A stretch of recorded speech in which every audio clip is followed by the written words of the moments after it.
عزیزان گرامی، آج حالات ایسے ہیں، ان صحابہ کے معاشرے کو زندہ کرنے کی ضرورت ہے۔ وہ صحابہ اپنی جانیں کیسے قربان کیے۔ ایک جوان ہے، ایک جوان یہودی کا بیٹا ہے، یہودی کا بیٹا ایک بار جلوہ رسول کو دیکھا، فدا ہو گیا، باپ مارنے لگا، کہا دوبارہ جانا مت، کبھی جانا مت۔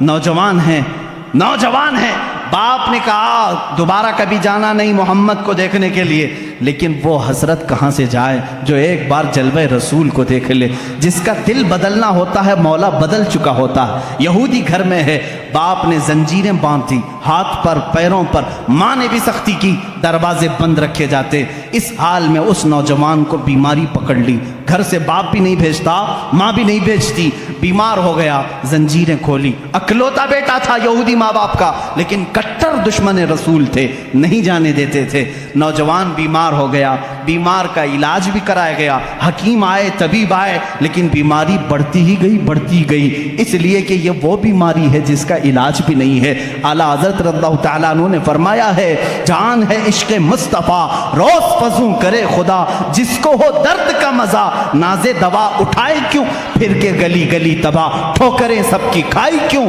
دل کو جو عقل دے خدا تیری گلی سے جائے کیوں۔ یہ وہ صحابہ کا درد تھا۔ اس نوجوان نے جب بیماری شدت پکڑ لی، ماں باپ کو رحم آ گیا، ترس آ گیا۔ اب وہ وقت بھی آیا، ایک بڑے حکیم نے آ کر کے مشورہ دیا، اس کی جان بلب ہے، اس کی جان نکلنے کا وقت ہے، یہ مر جائے گا، اب یہ زندہ رہنے کی اس کے اندر کوئی بھی صورت نظر نہیں آتی۔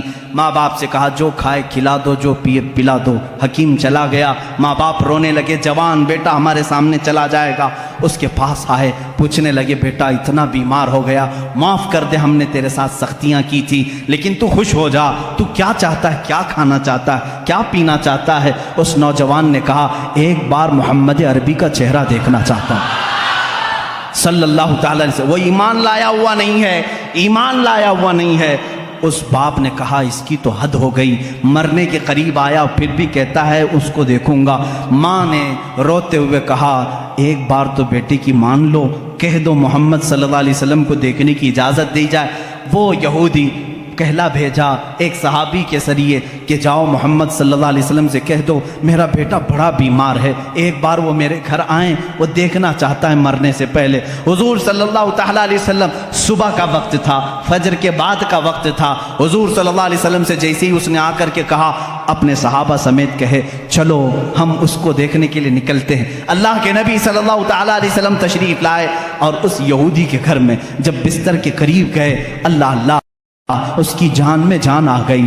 وہ جو بیمار، وہ جو کمزور، اپنے جسم کو حرکت نہیں دے سکتا تھا، اللہ کے نبی کو اپنے سرانے کے پاس دیکھ کر کے مسکرا پڑا، چہرے میں جان آ گئی اور حضور کو دیکھتا رہا۔ میرے آقا صلی اللہ علیہ وسلم نے فرمایا اتنی تاخیر کس بات کی، کیا اب بھی مجھے آخری رسول نہیں تسلیم کرو گے؟ اس نے کہا لا الہ الا اللہ محمد الرسول اللہ۔ میرے آقا صلی اللہ تعالیٰ علیہ وسلم نے اپنا دست مبارکہ اس کے چہرے پر رکھا تھا۔ میرے آقا کے جسم اقدس کی، دست اقدس کی ٹھنڈک پہنچی اور روح قفس عنصری سے پرواز کر گئی، وہ صحابیت کے مقام کو پہنچ گئے۔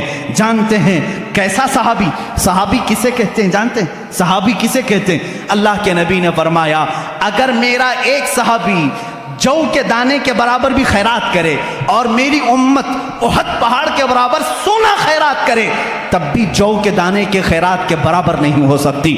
صحابی کے مقام کو پوری امت نہیں پہنچ سکتی۔ ارے چلو پیر پیرا میر میرا شیخ عبد القادر جیلانی سے پوچھیں، سرکار غوث اعظم سے پوچھیں، آپ بتائیں صحابی کا مقام بڑا ہے یا غوث کا مقام بڑا ہے؟ ہم تو غوث کہتے ہیں نا شیخ عبد القادر جیلانی کو۔ غوث پاک نے کیا کہا؟ ارے تو غوث اور صحابی کے مقام کی بات کرتا ہے، سن صحابی کا مقام کیا ہے۔ وہ صحابی جو رسول اللہ کے ساتھ گھوڑے پر بیٹھ کر کے جہاد میں جایا کرتے تھے، جس گھوڑے پر صحابی بیٹھتے تھے اس گھوڑے کے ٹاپ کے نیچے سے جو دھول اڑتی تھی وہاں تک بھی غوث کا مقام نہیں پہنچ سکتا، غوث کا مقام وہاں تک نہیں پہنچ سکتا۔ صحابی کے گھوڑے کے ٹاپ کے نیچے کی دھول تک اس صحابی کے مقام کو غوث نہیں پہنچ سکتا، اور غوث ہزاروں عبادتیں کر چکا ہے، ہزاروں ریاضتیں کر چکا ہے، لیکن آؤ اس جوان صحابی کے مقام کو تو دیکھو۔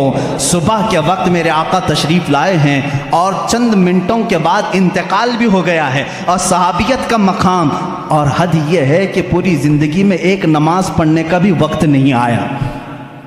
فجر سے ظہر کے بیچ میں ایمان لائے، فجر سے ظہر کے بیچ میں ایمان لائے اور دنیا سے چلے بھی گئے، اور مقام کون سا حاصل کیا؟ صحابیت کا، غوث سے بھی بڑا مقام۔ یہ برکت تھی صرف جلوہ رسول کو دیکھنے کی۔ انہیں نہ دیکھا تو کس کام کی ہیں یہ آنکھیں، کہ دیکھنے کی ہے ساری بہار آنکھوں میں، اگر رسول اللہ کو نہ دیکھا تو کس کام کی ہیں یہ آنکھیں۔